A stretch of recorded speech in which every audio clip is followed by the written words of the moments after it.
A black woman steps onto a private jet, only to be blocked by the pilot. "This flight isn't for you," he smirks, refusing to believe she owns it. But 5 minutes later, his career takes a turn he never saw coming.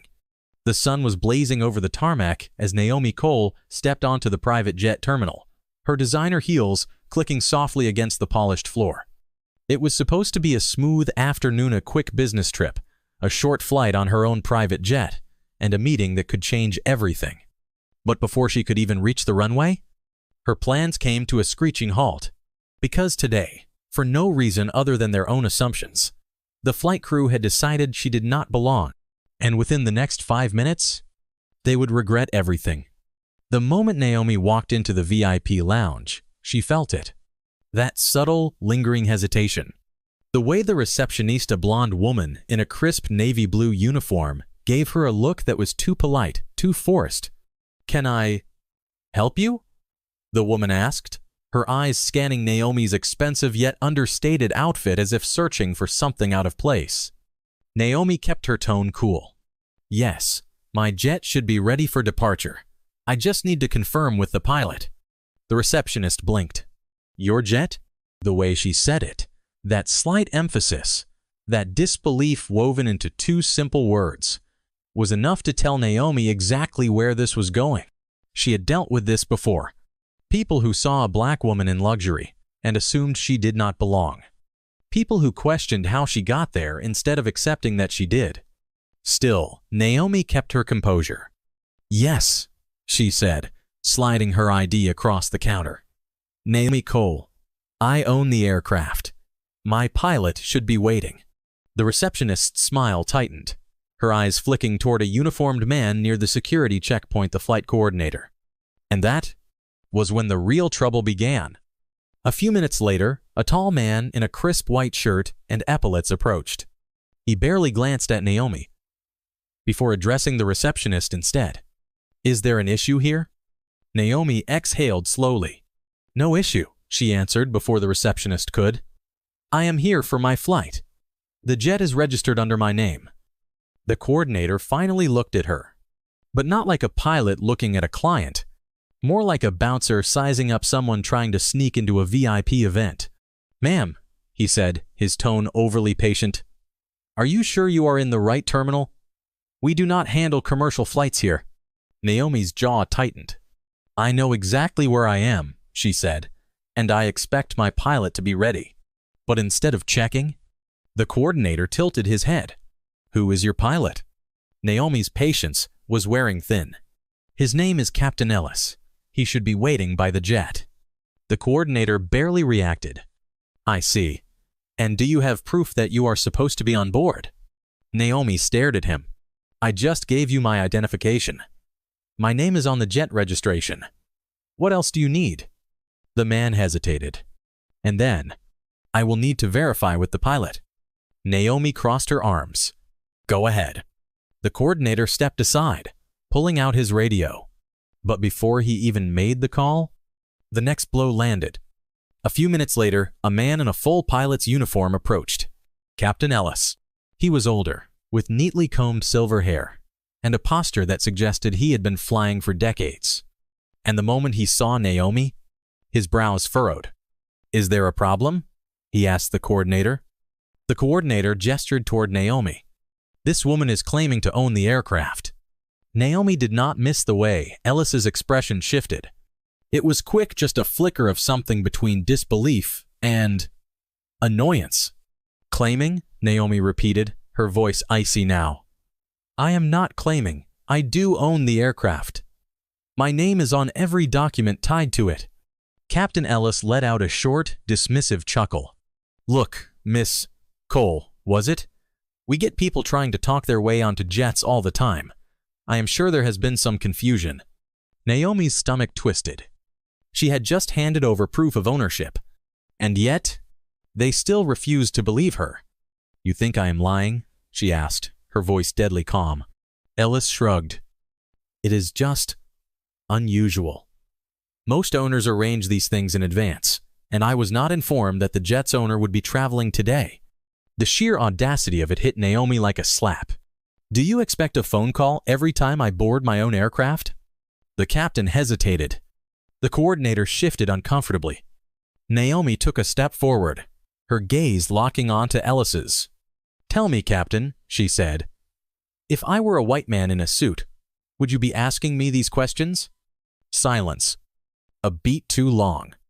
And that told her everything. Naomi could feel the anger simmering beneath her skin. She had spent years building her business, working twice as hard to earn the kind of wealth that let her afford a private jet. Yet here she was, being treated like a trespasser on her own property. And worse, they did not even realize how badly they had messed up. She took a slow breath, steadying herself. Then, without another word, she pulled out her phone and made a call. Captain Ellis watched, arms still crossed, clearly convinced she was trying to call for backup in some way. What he did not know, the person on the other end of the line had the power to end his career in less than 5 minutes. Because Naomi Cole was not just rich. She was connected. And in just a few moments, Captain Ellis was about to find out exactly who he had just disrespected. And when he did, everything would come crashing down. What happens next? Captain Ellis had made a critical mistake, one that would cost him everything. Because Naomi was not going to walk away quietly. And within minutes, the entire situation would flip on its head. Because the pilot was about to get fired right there, on the spot. And the way it happened would be something he would never forget. Naomi did not raise her voice. She did not need to. As she lifted her phone to her ear, her expression remained unreadable. The pilot, Captain Ellis, and the flight coordinator exchanged glances, still convinced they were dealing with an imposter who had somehow gained access to the terminal. What they did not realize? Naomi was about to end this entire conversation in the most devastating way possible. Naomi tapped the screen and brought the phone to her ear. "Richard, it is me." There was a slight pause on the other end, followed by a voice that was calm, yet filled with authority. "Naomi, what is wrong?" Captain Ellis folded his arms, looking increasingly impatient. "Is this supposed to prove something?" he muttered, smirking slightly at the flight coordinator. Naomi's gaze flickered to him for a brief moment, but she ignored his remark. "I need you to do something for me," she continued, her voice smooth, measured. "I am standing in front of my private jet, but apparently my own flight crew does not believe I own it. The Captain Ellis, I believe, just told me I was claiming to be the owner." There was a beat of absolute silence on the other end of the call. Then, "You are joking." "No, Richard, I am not." Captain Ellis scoffed, shaking his head. "Let me guess another one of your rich friends? You think someone can just call and—" Naomi held up one finger. A silent gesture. A warning. "Stop talking." But he did not take the hint.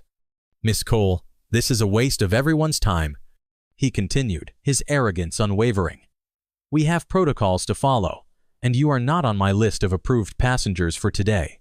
So unless you have a legitimate—" Then, the voice on the other end of the line spoke again. "Put him on the phone." Naomi did not hesitate.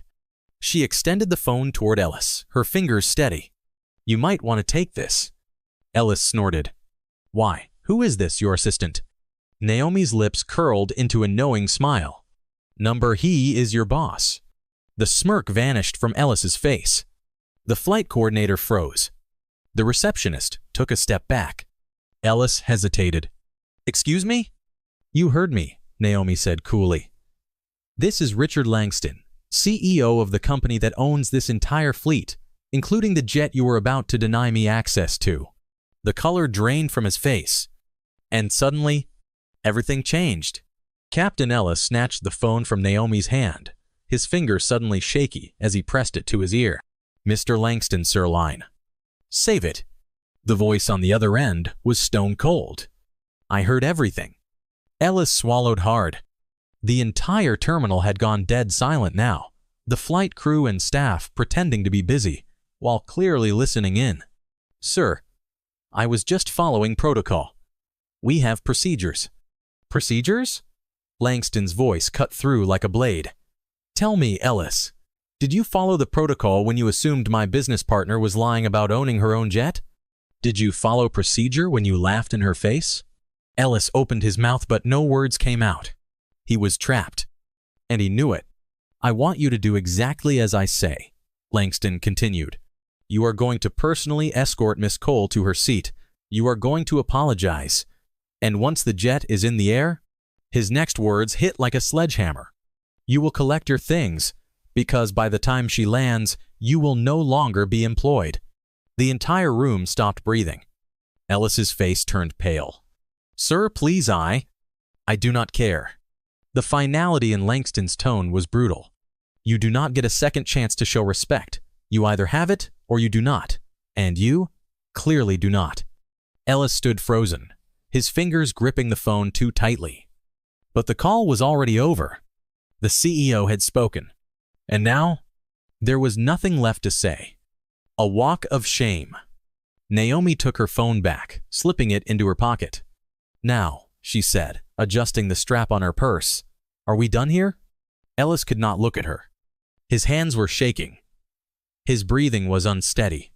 He had spent his entire career acting untouchable. But today, he had been humbled in the worst way possible. Wordlessly, he stepped aside. The flight coordinator moved out of Naomi's way so fast, he nearly tripped over himself. The receptionist suddenly found something fascinating on her computer screen. Naomi? She walked past them without another glance. She did not need to rub it in, because the humiliation was already burned into Ellis's memory forever.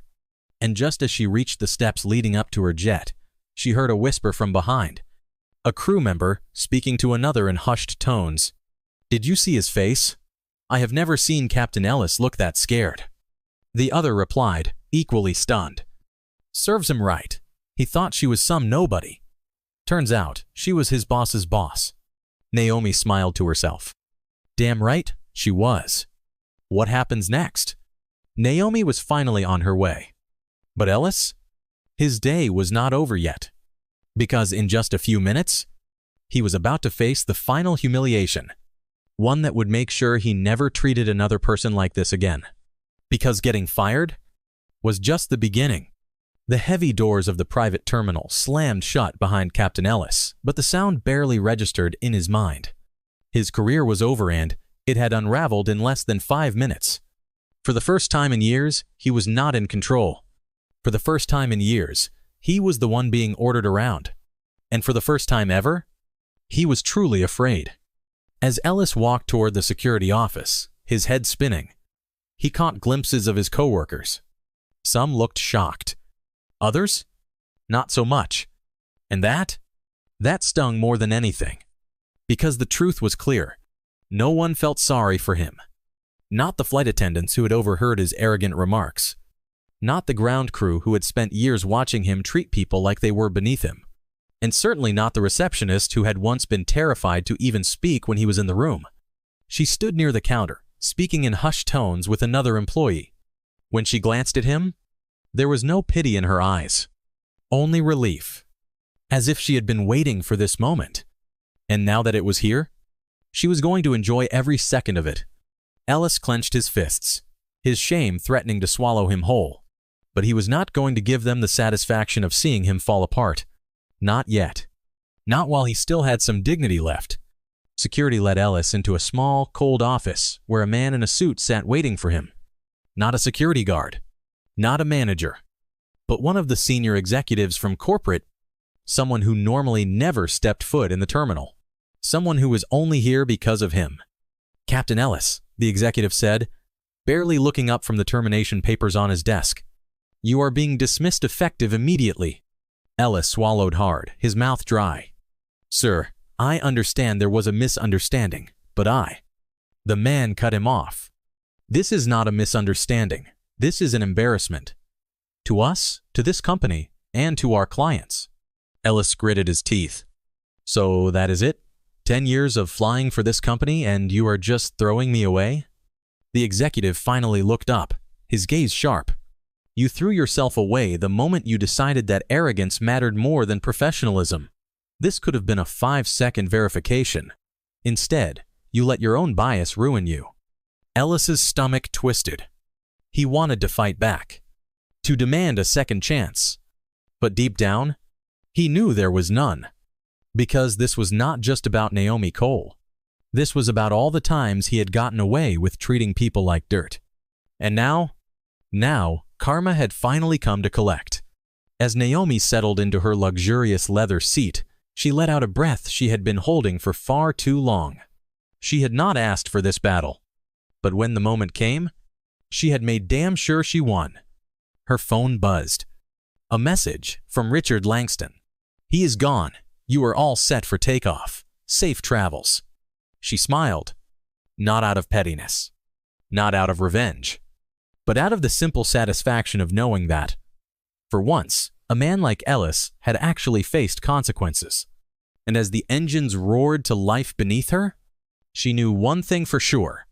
This was going to be the smoothest flight of her life.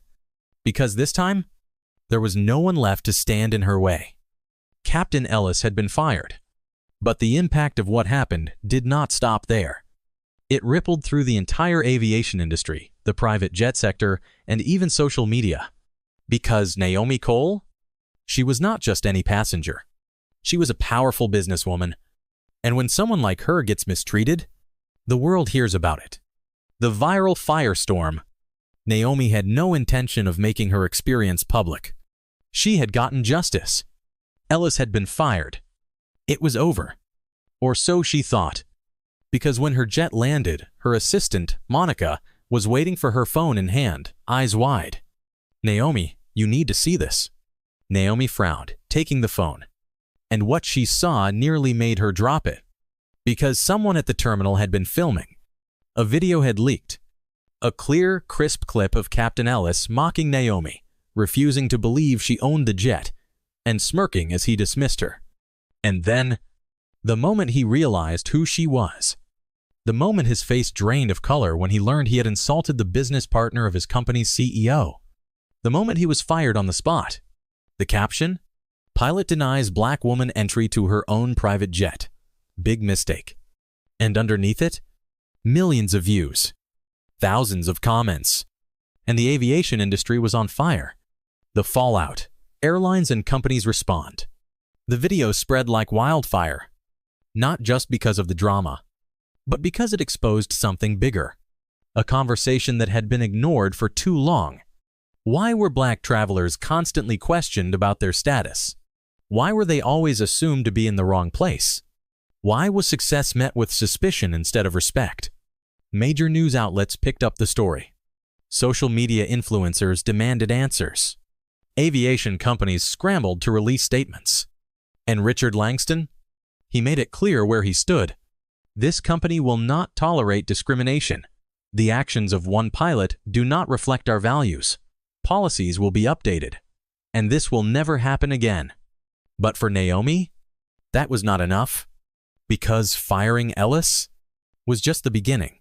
2 weeks later, Naomi walked into one of the biggest aviation conferences of the year. And when she stepped onto that stage, she was not just Naomi Cole, the businesswoman. She was Naomi Cole, the woman who changed an entire industry. Let me be clear, she said, her voice strong, unwavering. I did not ask to be humiliated. I did not ask to be questioned about whether I belonged. But since it happened, I will make sure it does not happen to anyone else. She paused. The room was dead silent. Every CEO, every pilot, every airline executive was listening. Discrimination in travel is real, and it is time for change. She then announced her newest initiative, a partnership with aviation leaders to create mandatory training for staff, ensuring that no one is ever treated the way she was. We are not just changing policies, we are changing mindsets. And when she stepped off that stage, the room erupted in applause. Because this was bigger than one fired pilot. This was about breaking the cycle. Naomi Cole, her influence in the aviation world grew tenfold. Her company expanded, and she became a leading advocate for equity in private and commercial travel. Richard Langston. After standing by Naomi and implementing new policies, he gained even more respect in the industry. His company saw record-breaking success due to increased trust from high-profile clients. The flight crew, many of them, including the receptionist and flight coordinator, underwent diversity training. Some even reached out to Naomi personally to apologize and thank her for what she did. Captain Ellis. He tried to find work at other airlines, but his name was now attached to one of the biggest aviation scandals in recent history. No reputable company wanted to take the risk. Eventually, he left the industry altogether. And the irony?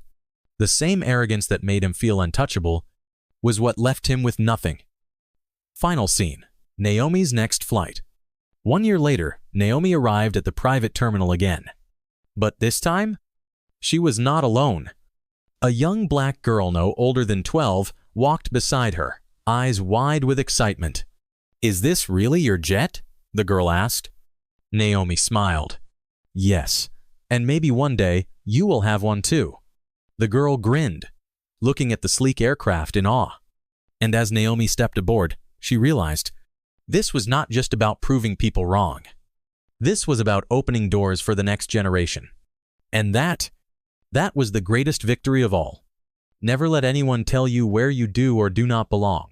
Stand tall, speak up, and when someone doubts you, let success be your response. Subscribe for more powerful stories.